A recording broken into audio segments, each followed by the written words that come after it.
Hello Curious and welcome back. It seems that not even a day can go by in the world of celebrities and entertainment without some kind of controversy. And it seems that this one has been caused by Lil Nas X and the music video for his brand new song Montero, Call Me By Your Name. And if that wasn't enough, people had called to boycott his new limited edition line of shoes, which also made Nike file a lawsuit. But who exactly is the man behind the hit song Old Town Road, which had gone viral by the way, and what is the meaning behind his new song as well as the imagery used in the clip? And why have people started calling for a boycott of not only the shoes but also the artist? And how did he himself react to all the negative messages and reactions that have been sent his way? Stay with us until the very end to learn about the artist and how he deals with internet trolls. But before we continue, make sure you turn on the notifications and subscribe to our channel so that you don't miss any of our future videos.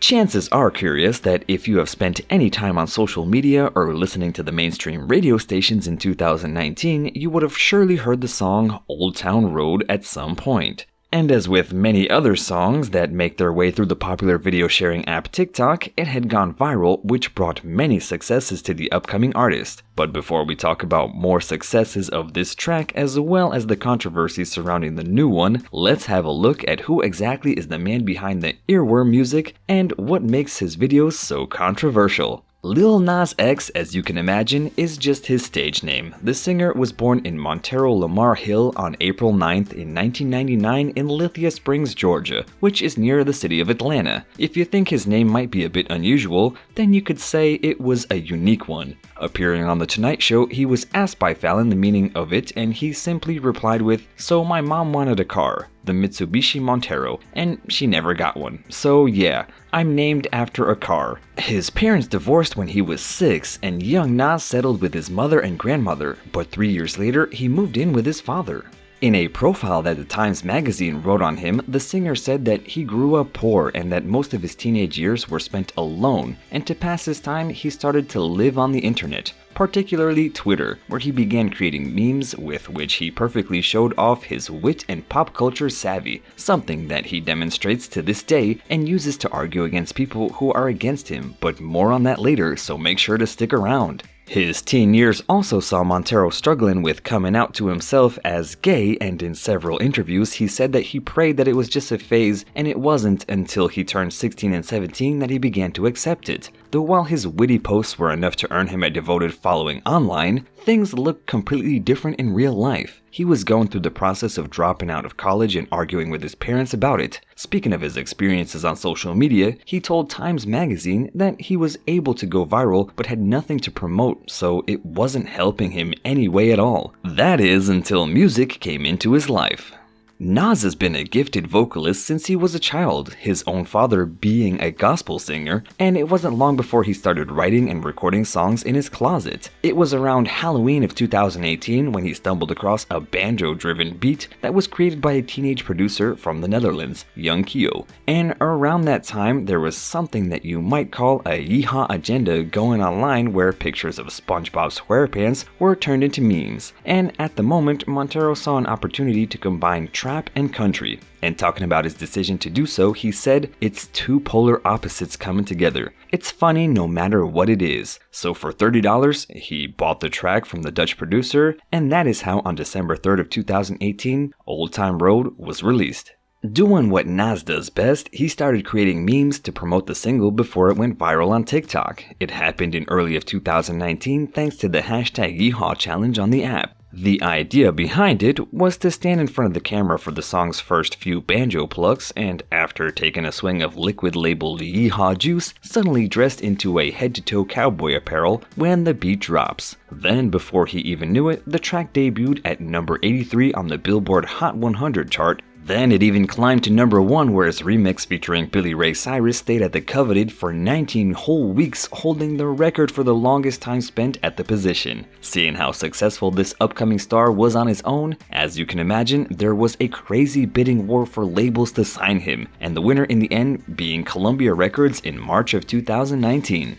For a long while, Old Town Road had everyone going crazy with kids and adults alike having fun as they danced to the track, but then something happened to that and to some people was seen as controversial. For many reasons, Nas didn't initially plan to publicly come out. And talking to Time magazine, he said that from a young age, he was taught that homosexuality would never be okay and he feared he would lose fans. But in 2019, during Pride Month, he said that something had changed for him. June of that year, he first came out to his father and sister and later broke the news on Twitter, and many called it an iconic moment due to the fact how casually he did it. Taking to the social media site, he wrote, "Thought I made it obvious," as he pointed out a rainbow on his album cover, and some people had taken to their social media criticizing him for the move by saying that they had kids that listened to his music, which he dismissed in his own way by calling the haters out on Twitter. And it seemed that for the most part his coming out did not affect his success at all, as he went on to win plenty of awards such as the American Music Award, Billboard Music Award, and a Grammy, all of these for the Old Town Road Billy Ray Cyrus remix. And it also can be said that surely his bank account hasn't suffered much at all either, given that his net worth, according to the website celebritynetworth.com, is estimated to be around $7 million.